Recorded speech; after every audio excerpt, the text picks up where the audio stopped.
Hey everyone, it's Ann from What's Up Family Home, and I just thought I would show you some of the dinners we had this week. And this one is an easy crescent roll taco pie. And it's really quick and easy, but this was so delicious. And I'm just using some crescent rolls, and I'm using some salsa that I canned, and taco seasoning, and some shredded up cheese. I'm using pepper jack here. And I have 1 pound of ground beef that I'm browning in my pan. And I'm going to go ahead and make this Goya Mexican rice. It's my favorite Mexican rice. And you just have that packet and you just add a cup of water and you let that boil for 1 minute with the rice in it, and then you just cover it up and let it simmer for about 20 minutes. Okay, I just mashed the container of crescent roll dough into the pan. Next time I will use a square pan because this just didn't come out very well. So I'm just smash this in. It didn't say to bake it, so I'm just going to set this aside and come back to it when we're done with the filling. Okay, I'm going to add 3/4 cup of salsa to my ground beef. Like I showed you, I'm just using my home canned, and I've got one here. It's got corn in it. I don't know if I'll use that on top afterwards. We'll see. But now I'm going to add taco seasoning. It says to add 2 tablespoons. I'm just going to eyeball it. I think a whole packet is around 2 tablespoons. So I'm just going to add the whole packet.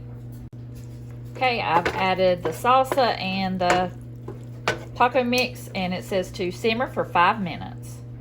Okay, it didn't say to bake the crust, so we'll see what happens, but I've got the meat mixture in there, and it said to top with the cheese.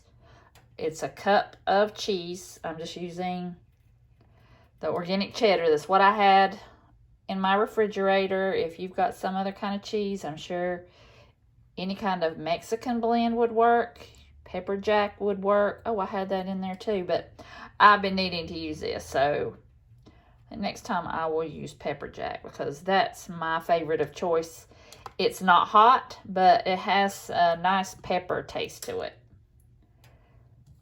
So I'm going to go ahead and use all that. I'm not sure if it was a cup or not. I just kind of eyeballed it.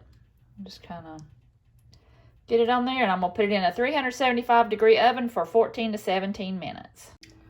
Oh my gosh, this thing looks and smells delicious.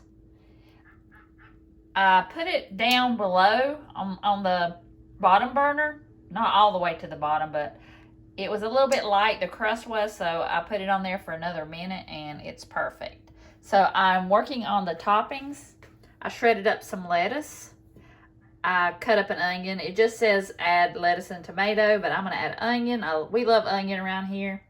Cilantro. I know some people, it's funny that some people think it tastes like soap, but we love it. And I'm going to do this. I'm going to put that, and I'm going to also cut up an avocado and put that on top. Okay, here she is. She's a beauty. I put lettuce, onion, I put some cilantro on the top, and then I took my cherry tomato and corn salsa and put it over the top.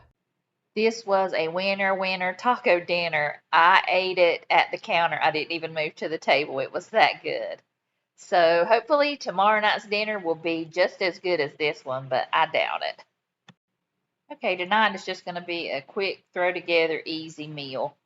I've just got some potatoes, some zucchini from my garden, some onions, and I'm just cooking that in the pan. The potatoes are already done, so really they just have to be heated up. And I'm just using the Hillshire Farms kielbasa, and all I have to do is just basically cook the zucchini and the onions. Everything else just needs to be heated up. And I'm just going to have some quick pickles that I made with the dinner. It's just some cucumbers, onions, water, vinegar, and sugar. Okay, tonight we're just going to have some good old country classics. So I'm going to go ahead and fry some potatoes. I'm also going to make some macaroni and cheese, and I'm cooking my noodles. Okay, I have some chicken breast tenderloins, and I'm just going to dip them in some flour And I've just seasoned it with salt, pepper, onion powder, and garlic powder like usual. Okay, I've just got some avocado oil heating up in a pan, and I'm just going to cook my chicken on both sides until they're done. This is always the way I make macaroni and cheese. I just cook the noodles and leave a little bit of water in there. I don't even have to add milk. I just cut up some Velveeta cheese and put it in there and let it melt. Quick and easy. I always get the Aldi brand of Velveeta because it's always cheaper than Walmart. Okay, I'm just going to use the same pan I fried the potatoes in. I've just got the squash cut up from the garden. Just got some salt and pepper in it. And I'm just going to cook that until it's tender. This is how my grandmother used to make it, and it's so good. You don't have to do anything to it, no breading or anything. Just fry it up until it's as tender as you need it to be. This was so good. We always used to have this as kids, especially with pork chops. So it's near and dear to my heart and so delicious. So that's all the meals we had for this week, and I'll see you guys in the next video.